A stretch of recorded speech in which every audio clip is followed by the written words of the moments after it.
راضی کرنے کے لیے، گناہوں سے روکنے کی دعوت دیتا ہے تو اللہ کو راضی کرنے کے لیے۔ وبشر المؤمنین، جو یہ عمل کرے وہ مومن ہے، اور اے محمد کریم علیہ الصلوۃ والسلام ایسے مومنوں کو جنت کی خوشخبری عطا کر دو۔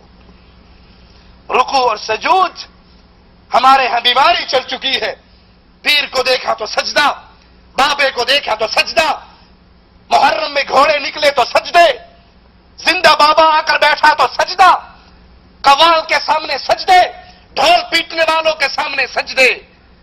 یہ سجدے اللہ کے لیے کیے جاتے ہیں، اور یہ درباروں پہ نہیں ہوتے، رب کی عبادت کے مقام پر ہوتے ہیں۔ وَإِذْ بَوَّأْنَا لِإِبْرَاهِيمَ مَكَانَ الْبَيْتِ أَلَّا تُشْرِكْ بِي شَيْئًا، اور جب ہم نے ابراہیم کو کعبے کے مکان کی جگہ مقرر کر دی اس شرط پر کہ تم میرے ساتھ شرک کسی کو شریک نہ کرنا، وَطَاهِرْ بَيْتِيَ لِلطَّائِفِينَ، اس بیت اللہ کو پاک رکھنا، اس بیت اللہ کو صاف رکھنا، میرے گھر کو پاک و صاف کن کے لیے؟ للطائفین والقائمین والرکع السجود، طواف کرنے والوں کے لیے، قیام کرنے والوں کے لیے، رکوع کرنے والوں کے لیے، سجدہ کرنے والوں کے لیے۔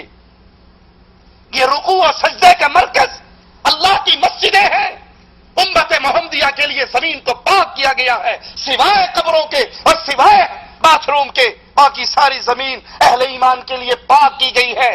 اس سجدے کا مرکز اللہ کی عبادت، اللہ کے گھر، بیت اللہ، مساجد، اس کا مرکز قبریں نہیں ہے، دربار نہیں ہے، درگاہیں نہیں ہے، حضرت و شیخ نہیں ہے، پیر و مرشد نہیں ہے۔ فرشتے بھی اللہ کو سجدہ کرتے ہیں۔ ترمذی میں ہے، امام الانبیاء علیہ الصلوۃ والسلام فرماتے ہیں، جو میں دیکھتا ہوں وہ تم نہیں دیکھتے، جو میں سنتا ہوں وہ تم نہیں سنتے، اور میں آسمان کے چیخنے کی آوازیں سنتا ہوں، اور آسمان کو لائق ہے کہ وہ چیخے۔ کیوں؟ آسمان میں 4 انگلیوں کے برابر بھی کوئی ایسی جگہ نہیں ہے جس پہ کوئی نہ کوئی فرشتہ اللہ کے لیے ساجد نہ ہو۔ آسمان پہ 4 انگلیوں کے برابر بھی کوئی ایسی جگہ نہیں جس میں کوئی فرشتہ اپنی پیشانی کو مالک کے سامنے جھکائے بنا۔ یہ سجدے عبادت ہے جس کا حقدار صرف اللہ ہے۔ یہ سجدے کسی غیروں کے لیے نہیں ہو سکتے۔ نبی کریم صلی اللہ علیہ وسلم نے جب بعض صحابہ کو دیکھا جو نئے نئے مسلمان ہوئے تھے، کافروں کے بادشاہوں کے ساتھ ان کے درباریوں کا ماحول دیکھ کر وہ نبی کے سامنے سجدہ ریز ہوئے تو اللہ کے رسول صلی اللہ علیہ وسلم نے منع کر دیا۔ امام ابن کثیر رحمہ اللہ سورۃ یوسف کی آیت نمبر 100 کی تفسیر میں یہ روایت بیان کرتے ہیں، سیدنا سلمان رضی اللہ عنہ وارضا جو ابھی نئے نئے مسلمان ہوئے تھے، وہ مدینے کے راستوں میں سے کسی راستے پر اللہ کے حبیب علیہ الصلوۃ والسلام کو ملے تو انہوں نے آپ کو سجدہ کیا۔ سیدنا سلمان نے امام الانبیاء کو سجدہ کیا تو رسول کریم صلی اللہ علیہ وسلم نے فرمایا، لا تسجد لی یا سلمان، لا تسجد لی یا سلمان واسجد للحی الذی لا يموت۔ اے سلمان، محمد کریم کو سجدہ نہ کرو، سجدہ اس کو کرو جس نے ہمیشہ زندہ رہنا ہے، اس پہ کبھی موت نہیں آنی۔ اس حدیث سے 2 باتیں سمجھ آ گئی۔ سیدنا سلمان کو سجدہ کرتے ہوئے اللہ کے رسول نے منع کر دیا، اے سلمان میرے لیے سجدہ نہ کرو۔ اب اللہ کے لیے سوال کرتا ہوں، وہ کلمہ پڑھنے والے لوگ جو کلمہ پڑھنے کے باوجود اپنے پیروں، فقیروں، قوالوں کے سامنے سجدے کرتے ہیں، ارے جب محمد کریم کو سجدہ نہیں ہو سکتا تو کسی پیر و مرشد کو سجدہ کیسے ہو سکتا ہے؟ دوسرا مسئلہ اس حدیث میں سمجھایا، واسجد للحی الذی لا يموت، سجدہ کرنا ہے تو اس ذات کو کرو جو ہمیشہ زندہ ہے اور اس پہ کبھی موت نہیں آنی۔ کیا مطلب؟ کہ محمد رسول اللہ نے ہمیشہ زندہ نہیں رہنا، ان پہ موت آنی ہے۔ یہ کہنے والوں جس نے کہا نبی مریں گے، نبی مر گئے، وہ گستاخ ہے، وہ واجب القتل ہے۔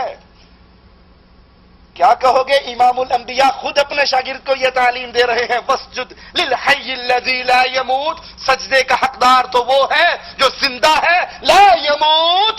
کبھی بھی نہیں مرنا، اس کے علاوہ باقی سب نے مر جانا ہے۔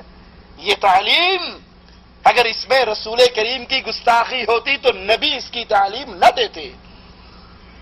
لوگوں اللہ کے لیے سوچو، اللہ کے لیے غور و فکر کرو کہ اللہ کو سجدہ کرنا یہ عبادت ہے، اور اگر رسول کریم کو سجدہ جائز نہیں تو مائی کا وہ کون سا لال آج پیدا ہو چکا ہے جس کو یہ کلمہ پڑھنے والے دھڑا دھڑ اس کے سامنے اپنی پیشانیوں کو گرا رہے ہیں۔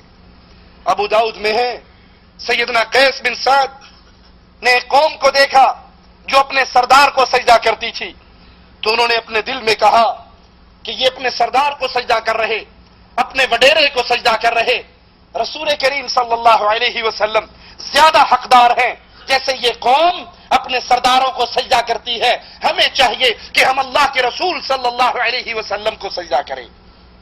انہوں نے اللہ کے نبی علیہ الصلوۃ والسلام کو اس قوم کی خبر دی کہ وہ قوم اپنے سردار کو سجدہ کرتی ہے، آپ زیادہ حقدار ہیں، ہم بھی آپ کو سجدہ کریں۔ تو اللہ کے رسول صلی اللہ علیہ وسلم نے فرمایا، اللہ کے لیے درد دل کے ساتھ چھیڑنا مقصود نہیں، چڑھانا مقصود نہیں، گالی دینا مقصود نہیں، یہ ہمارا مذہب ہی نہیں، اور نہ ہمیں محمد کریم نے اس کی دی صلی اللہ علیہ وسلم۔ ہمارا مقصود تو یہ ہے، تم نے نسبت کلمے کی طرف کی ہے، اے کلمے میں امام الانبیاء کا نام لینے والوں، اے اذان و تکبیر میں میرے آقا کا نام لینے والوں، میرے نبی کی حدیثوں کو بھی اپنے سینے سے لگا لو۔ نبی کا نام لینے سے گزارا نہیں ہوتا، گزارا تب ہوتا ہے جب امام کائنات کی تباہ کی جاتی ہے۔ سنیے اللہ کے نبی کیا فرما رہے ہیں، ارائیت لو مررت بقبری اکنت تسجد له، اے قیس اگر تیرا گزر میری قبر پر سے ہو، یعنی میں فوت ہو کر قبر میں دفن ہو چکا ہوں، اور میرے صحابی تو میری قبر سے گزرے، کیا تو میری قبر کو سجدہ کرے گا؟ صحابی کہتے ہیں قلت لا، کہا نہیں اللہ کے نبی میں آپ کی قبر پہ سجدہ نہیں کروں گا۔ رک جائیے، اللہ کے لیے رک جائیے، رسول کریم کی اس حدیث کے ان الفاظ پہ اپنے قدموں کو روکیے۔ اگر آپ کو نبی سے محبت کا دعویٰ ہے، نبی سے پیار کے دعوے دار ہو، نبی اپنے صحابی سے پوچھ رہے ہیں، اے میرے صحابی تو میری قبر سے گزرے، کیا تو اس پہ سجدہ کرے گا؟ اور صحابی جواب دے رہے ہیں، نہیں اللہ کے نبی میں اس پہ سجدہ نہیں کروں گا۔ اور لوگوں اللہ کے لیے سوچو، اور لوگوں اللہ کے لیے غور کرو، اے قبروں پہ سجدے ریز ہونے والوں، اے قبروں کو کے غلام سے غسل دینے والوں، اے قبروں کا طواف کرنے والوں، اے قبروں کی عبادتیں کرنے والوں، اے پیروں فقیروں کی ڈھیریوں پہ اپنی پیشانی کو خاک میں ملانے والوں،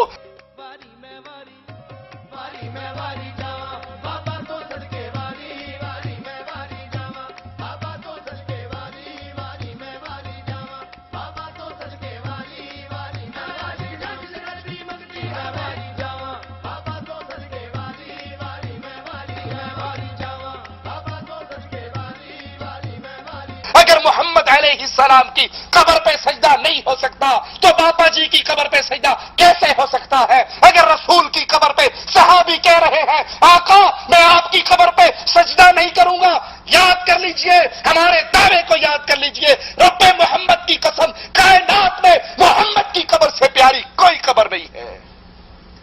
ارے جب امام اعظم، قائد اعظم، رہبر اعظم، امام الانبیاء، ان کی قبر سے پیاری دھرتی پہ کوئی قبر نہیں ہے اور محمد کی قبر پہ سجدے نہیں ہو سکتے، تو درباروں درگاہوں پہ بھی سجدے۔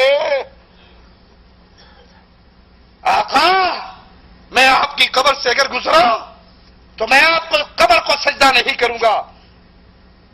آپ نے فرمایا قال فلا تفعلوا، اگر تو میرے مرنے کے بعد میری قبر پہ بھی سجدہ نہیں کرے گا تو میری زندگی میں بھی تجھے سجدہ کرنے کی اجازت۔ یہ سجدے تو عبادت ہے جو اللہ کے لیے کیے جاتے ہیں، اے میرے صحابی میرے لیے سجدہ نہ کرو۔ پھر امام الانبیاء نے فرمایا لو كنت آمرا احدا ان يسجد لاحد لامرت النساء ان يسجدن لازواجهن، اگر میں کسی کو حکم دیتا کہ وہ کسی غیر کے لیے سجدہ کرے، اگر شریعت محمدیہ